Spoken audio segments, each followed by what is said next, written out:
เมืองงาได้จัดการแข่งขันส่วงเหือประเพณีประจำปี 2026 ซึ่งได้จัดขึ้นที่บ้านดอนแอนอย่างคึกคืนซึ่งในปีนี้เหือส่วงชนะเลิศทีมหญิงและทีมชายได้แก่บ้านทินซึ่งได้รับขันและเงินสดทีมละ 8 ล้านกีบ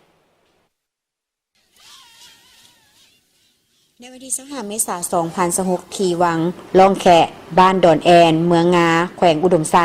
ได้มีการจัดการแข่งขันกีฬาเหือส่วงประเพณีประจำปี 2026 เพื่อเป็นการสืบสานวัฒนธรรมอันดีงามสร้างบรรยากาศแห่งความสามัคคีภายในท้องถิ่นติดพันกับการท่องเที่ยวภายในเมืองให้เกียรติเข้าร่วมในพิธีมีพลจัตวาตุ้ยพรหมมีไซ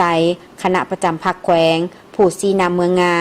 ทานทองคารวัสดากรเลขาคณะบริหารงานภาคเมืองพร้อมคณะนำขันแขวงขันเมืองบริษัทห้างห้านและพ่อแม่ประชาชนบรรดาเผ่าเข้าห่วมสมห่วมเสียอย่างคับค้าหนาแน่นในพิธีทานเวียงไซคำพระจันทร์ประธานคณะกรรมการปกครองเมืองได้กล่าวเปิดการแข่งขันอย่างเป็นทางการสำหรับการแข่งขันในปีนี้มีทีม4พายเข้าร่วมทั้งหมด19ทีมในนั้นมีทีมหญิง8ทีมและทีมชาย11ทีมรวมมีนักกีฬาเข้าร่วม475คนเป็นหญิง200คนตลอดการแข่งขัน4พายแต่ละทีมได้สุ่มกำลังแหงกำลังใจสิงไซกันอย่างดุเดือดท่ามกลางเสียงเชียร์ของมวลชนที่มาร่วมงานอย่างหลวงหลายสำหรับทีมที่ได้รับชนะเลิศประเภททีมหญิงแมนทีม4พายบ้านทินรองชนะเลิศบ้านห้วยคานและอันดับ3แมนบ้านห้วยเซยส่วนประเภททีมชายชนะเลิศแมนทีมบ้านทินรองชนะเลิศแมนบ้านดอนแอนและอันดับ3แมนบ้านเมืองงาทีมบีและได้จัดพิธีมอบรางวัลเพื่อเป็นขวัญและกำลังใจให้แก่นักกีฬาดังนี้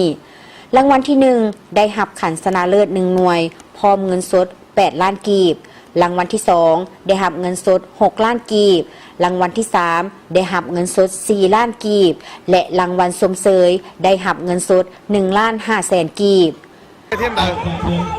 มาเชียร์ทีมใดน้องมาเชียร์ทีมใดวันนี้น่ะเชียร์ทีมบ้านเฮาบ้านนอนแอนบ้านนอนแอนสบายดีน้องอาณาน้องมาเชียร์ทีมใดวันนี้ฮะทีมนอนแอนเอามาเชียร์เจ้ามาเชียร์ทีมบันทินเนาะทีมบันทินของเราเอาบันทินสู้ๆเลย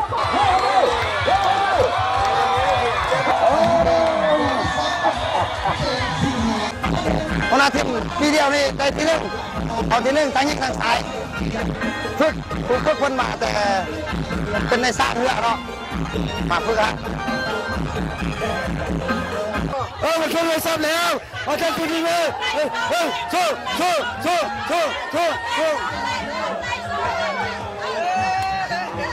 การจัดการแข่งขันกีฬาส่วงเหือในครั้งนี้เป็นการซิงไซเพื่อความเป็นไซสนะทางด้านกีฬาทั้งเป็นการปกปักรักษาฮิตของประเพณีอันดีงามอันเป็นเอกลักษณ์ของท้องถิ่นให้ยืนยงตลอดไปตื่มอีกพร้อมนั้นยังเป็นการนำเสนอลักษณะเด่นทางด้านฮิตของประเพณีติดพันกับการท่องเที่ยวภายในเมืองตะกี้แต่ก่อนหันนับแต่เพิ่นช่วงเป็นเรือประเพณีโบราณประจำปีแล้วเพิ่นก็บ่มีรางวัลบ่มีเงินรางวัลบ่มีขันต่างๆก็เพียงแต่ว่าถ้าช่วงคันว่าเรือบ้านทินชนะหรือว่าเรือบ้านเมืองชนะก็ขึ้นไปบ้านแล้วก็มีแต่ว่าได้เอามะพร้าวอ่อนมาเลี้ยงกันเพราะว่ามีมะพร้าวหลายเด้ตะกี้เห็นหรือ3มะพร้าวตะกี้แล้วมันเดิมพันกันด้วยมะพร้าวอ่อนเหล้าขาวแล้วก็ส้มป่าเด้พอบุญปีใหม่แล้วแต่ละเฮือนต้องมีเอาป่ามาเฮ็ดคั่นส้มไว้2-3บ้างอันนั้นมันเป็นแนวนั้นตะกี้หั่นน่ะช่วงทุกปีหั่นน่ะมันเดิมพันกันด้วยมะพร้าวอ่อนถ้าว่าเมืองงาสาวนุ่มเมืองงาบ่ชนะก็ถือว่าได้เลี้ยงมะพร้าวสาวนุ่มบันทินมันสาวนุ่มบันทินบ่ชนะก็ถือว่าเอามะพร้าวอ่อนหั่นเหล้าขาวแล้วก็ปลาส้มหั่นมาเลี้ยงสาวนุ่มบ้านเมืองงามันเป็นอันนั้นเนาะตะกี้หั่นท่านศรีสุพรรณ สวังษาพนักงานบำนาญอดีตหัวหน้าห้องการวัฒนธรรมและท่องเที่ยวเมืองได้ให้สัมภาษณ์และเล่าประวัติความเป็นมาของเทศกาลบุญส่วงเหือประจำปีของเมืองงาวาในเมื่อก่อน